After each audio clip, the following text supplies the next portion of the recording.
मैं तो ये मतलब दावे से कहता हूं कि मुबारक गुल साहब चीफ विप हो या ना हो, स्पीकर हो ना हो, इस हाउस के मेंबर हो या ना हो, इनकी इज्जत करने में किसी भी तरफ से कोई कमी नहीं आएगी।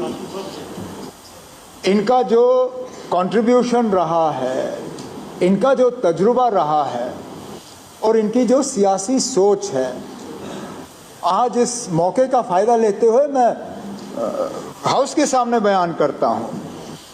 मेरे कुछ यहाँ बैठे हुए साथियों को याद होगा, आपको अच्छी तरह से याद होगा स्पीकर साहब, शायद सलाथिया साहब को भी हाँ याद होगा।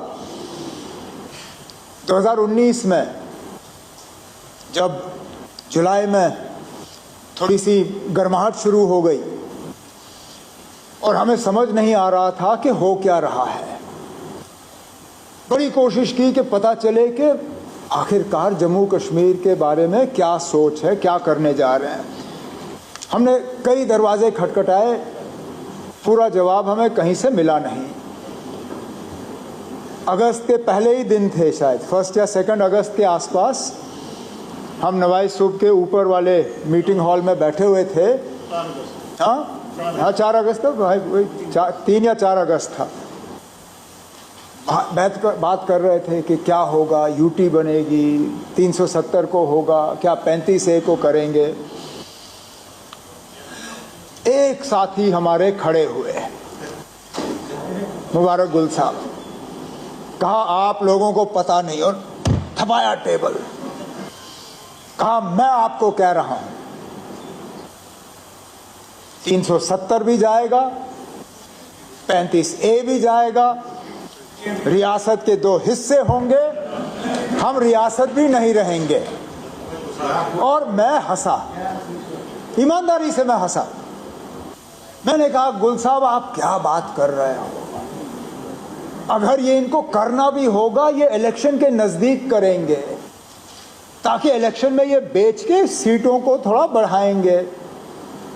पार्लियामेंट इलेक्शन से 4.5 साल पहले करने का क्या फायदा, जबकि 4.5 साल के बाद बेचना इनके लिए मुश्किल होगा।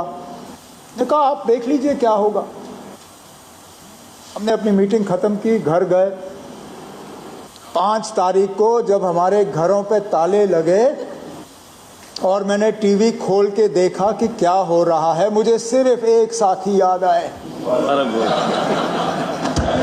मैंने उस वक्त कहा, मैंने कहा ना क्या गलती की मैंने उस वक्त दिमाग में सोचा, मैंने कहा मैं मुबारक गुल साहब को मिलूंगा और कहूंगा मैं माफ़ी चाहता हूं। मैं उस वक्त हंसा क्योंकि हम सब में से एक आप थे जिसने उस वक्त हमें बताया कि ये होने जा रहा। इनको कहां से पता चला, अभी तक मुझे उस बात का जवाब नहीं मिला है। अब तो इसलिए मैं कह रहा हूं कि इनकी इज्जत में कभी कोई कमी नहीं आएगी, उसके लिए स्टेटस की जरूरत नहीं है। लेकिन अब हम मुद्दे पे आ जाते हैं। स्पीकर साहब, रूलिंग पार्टी के चीफ विप का एक जरूरी रोल रहता है। क्या उस रोल में तनख्वाह और गाड़ी और ये सब देने की जरूरत है? हमें लगता है नहीं, क्योंकि ठीक इसी तरह फिर ऑपोजिशन पार्टी का भी, और खासकर वो ऑपोजिशन पार्टी जिसकी तादाद ज़्यादा हो, जहां leader of the opposition ministerial rank रखता हो। कल को ये कहेंगे ना, अगर हमारा लीडर भी मिनिस्ट्रियल रैंक रखता है तो हमारा चीफ विप भी कम से कम MOS का रैंक रखना चाहिए। ये सिलसिला रुकेगा कहाँ पे? और साथ साथ में मुबारक गुल साहब को दोनों चीज़ों का तजुर्बा है, अगर मेरी याददाश्त सही है। ये बिना रैंक के चीफ विप रहे हैं 2 बार, और फारूक साहब की हुकूमत में इनको कैबिनेट का दर्जा भी एज चीफ विप दिया गया था। तो आप एडवाइज़र थे, वो चीफ विप की हैसियत से नहीं थे, वो एडवाइज़र की हैसियत से आपको रैंक मिला था। लेकिन फारूक साहब की हुकूमत में एज चीफ विप आपको कैबिनेट का एक दर्जा दिया गया था। अभी तक मैं समझ नहीं पाया हूं कि उस दर्जे में मिलने और ना मिलने में आपके काम में कोई फर्क तो नहीं आया, क्योंकि मेरे साथ आप बिना रैंक के चीफ व्हिप रहे अभी भी, और उस वक्त आप थे। मुझे नहीं लगता है कि ये दर्जा देने की ज़रूरत है। और दूसरी बात, जो आपने अब कागज़ असेंबली के साथ शेयर किए, हमारे साथ भी शेयर करिएगा, क्योंकि हम फिलहाल तो हम रियासत है नहीं। आपने कई रियासतों में देखा होगा, उन्होंने मत दिया हो, हम बदकिस्मती से अभी भी यूटी हैं। यूटी विद असेंबली 2 ही हैं, पौंडीचेरी, दिल्ली और हम तीसरे। जहां तक हम समझ पाए हैं अभी इस तरह की प्रोविजन किसी और यूटी में है नहीं। लेकिन चीफ व्हिप का रोल, किस तरह हम इनकी मदद कर सकें गवर्नमेंट के तरफ से, पार्टी के तरफ से, वो हम कर लेंगे। लेकिन इसको एक फॉर्मल स्ट्रक्चर बिल की सूरत में देना, वो हम ऑनरेबल मुबारक गुल साहब से मौतबाना गुजारिश करूंगा कि वो अपना बिल जो है वापस लें। सर बहुत बहुत शुक्रिया डॉक्टर साहब, ये उमर साहब का, इन्होंने मेरे बारे में जो यहाँ अल्फाज के, तो इसके लिए मैं ज़ाती दिल की गहराइयों से इनको शुक्रिया अदा करता हूँ। जहाँ तक इस बिल का ताल्लुक है, ये तो मैंने नहीं मांगा, मैं अपने इस सेशन में नहीं मांग रहा हूँ।